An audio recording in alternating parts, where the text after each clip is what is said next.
मी प्रसन्नच असतो कायम।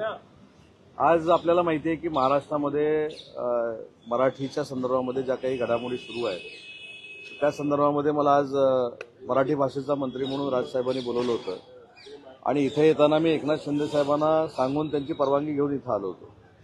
महत्त्वाचा मुद्दा असा आहे की महाराष्ट्रामध्ये ज्या पद्धतीनं संस्था आहेत, ज्या काही बँका असतील, त्या बँकांमध्ये मराठीच्या बाबतीमध्ये जो काही निर्णय घेतला जातो किंवा तिथं जे काही गोष्टी घडत आहेत याचा प्रतिबंध कसा करायचा या संदर्भामध्ये राजसाहेबांनी काही सूचना आम्हाला केलेल्या आहेत। या संदर्भात मी स्वतः मुख्यमंत्री महोदय देवेंद्रजी फडणवीस साहेबांशी बोलेन, माननीय एकनाथ शिंदे साहेबांशी बोलेन आणि त्याच्यामध्ये काय सुधारणा करता येतील यासाठी आपण नक्की प्रयत्न करू।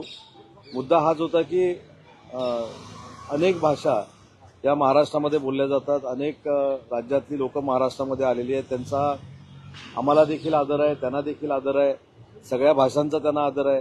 परंतु एक महत्त्वाची गोष्ट अशी आहे की ज्या पद्धतीनं मराठी भाषिकांवर काही ठिकाणी अन्याय केला जातोय, दादागिरी केली जाते, त्याच्यातनं काहीतरी मार्ग काढला पाहिजे आणि त्याला कायदेशीर वलय असलं पाहिजे असं राजसाहेबांचं मत आहे आणि त्या संदर्भात त्यांनी मला या ठिकाणी बोलवलं होतं। त्यांच्याबरोबर मराठी भाषेसंदर्भात जी काही चर्चा झालेली आहे ती मी मुख्यमंत्री आणि दोन्ही उपमुख्यमंत्र्यांच्या कानावर घालणार आहे। मराठीचा मुद्दा आता ज्या प्रकारे खळखटाक बँकेमध्ये करण्याचं याला समर्थन आहे का? हे खळखटॅकवर काही चर्चा झाली नाही। चर्चा जी झाली ती आणि वस्तुस्थिती आहे की महाराष्ट्रामध्ये जी व्यक्ती राहते त्याला मराठी आलं पाहिजे, मराठीचा त्यांनी सन्मान केला पाहिजे। बाकीच्या भाषांबद्दल नक्कीच आदर आहे, त्याचा कुठेही अनादर आम्ही केलेला नाही आणि कोणी करत नाही।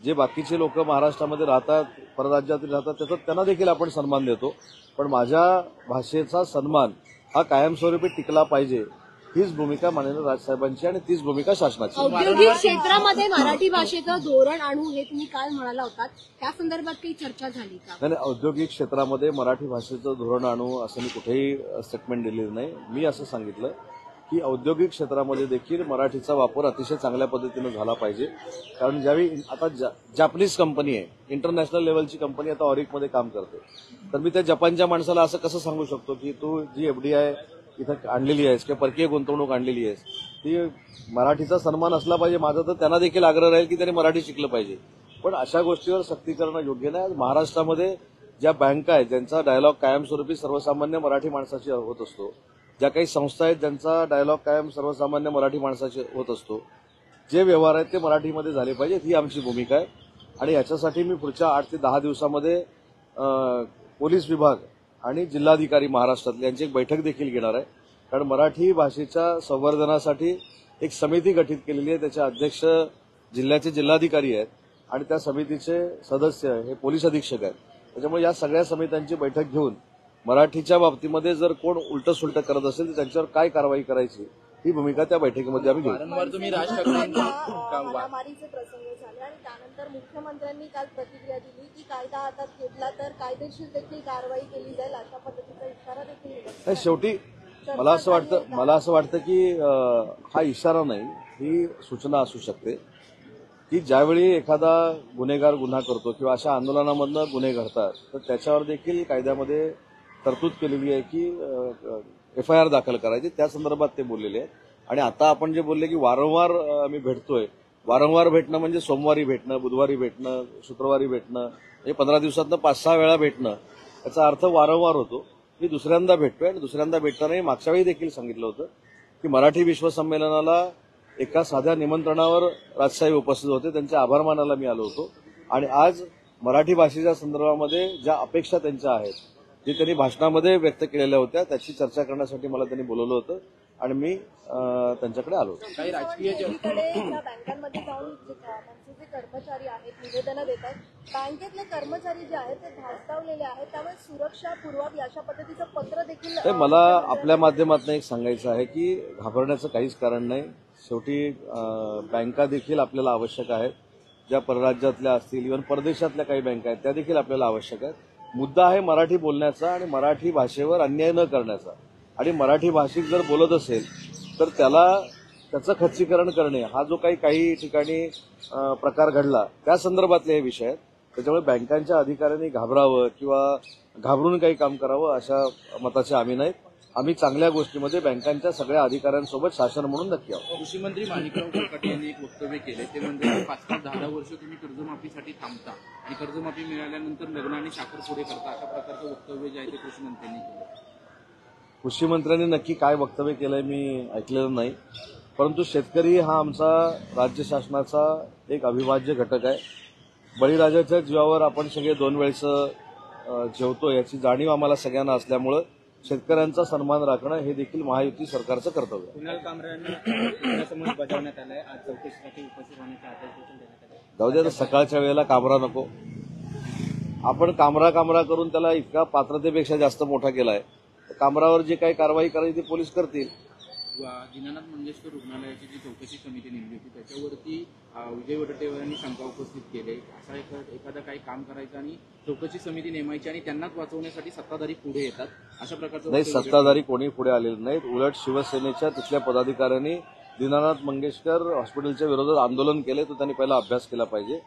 ही घटना जी घडलेली आहे त्याचा कुठचाही अहवाल जरी इंटरनल समितीनं आणला असेल तर त्याची पूर्ण चौकशी करू, अशी भूमिका मुख्यमंत्री महोदयांनी घेतलेली आहे. आणि मुख्यमंत्री महोदयांनी काल स्पष्ट सांगितलंय, माननीय एकनाथ शिंदे साहेबांनी देखील यवतमाळच्या प्रेस कॉन्फरन्समध्ये स्पष्ट सांगितलंय की तिथं ज्या पद्धतीनं प्रकार घडलेला आहे तो जर पुराव्यानिशी सिद्ध झाला तर कोणालाही त्याच्यामध्ये वाचवलं जाणार नाही. फार मोठी कारवाई या बाबतीमध्ये केली जाईल, ही शासन म्हणून आमची भूमिका आहे.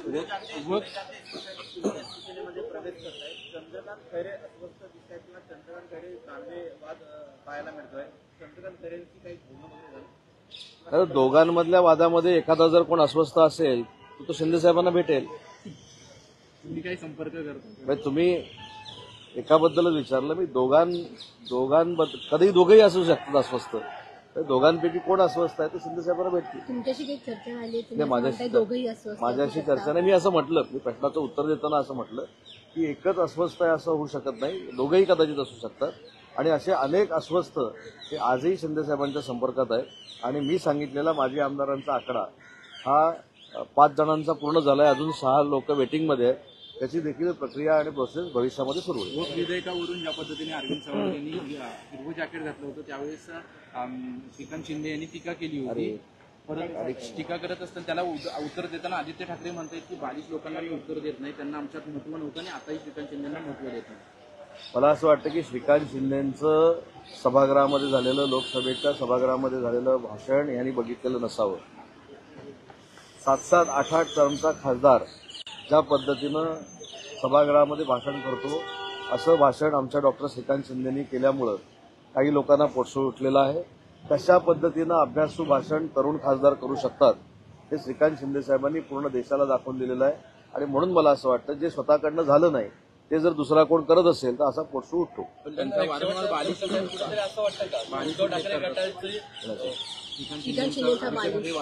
बघा, एखाद्यानं बालिश उल्लेख करून एखादा बालिश होत नाही.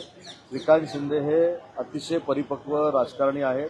कधीही शिंदे साहेबांच्या नावाचा उपयोग करून त्यांनी राजकारण केलेलं नाही. उलट ज्यावेळी सगळ्या खासदारांनी सांगितलं की आता देशाच्या केंद्रीय मंत्रिमंडळामध्ये श्रीकांत शिंदे साहेबांनी मंत्री झालं पाहिजे, त्यावेळी केंद्रीय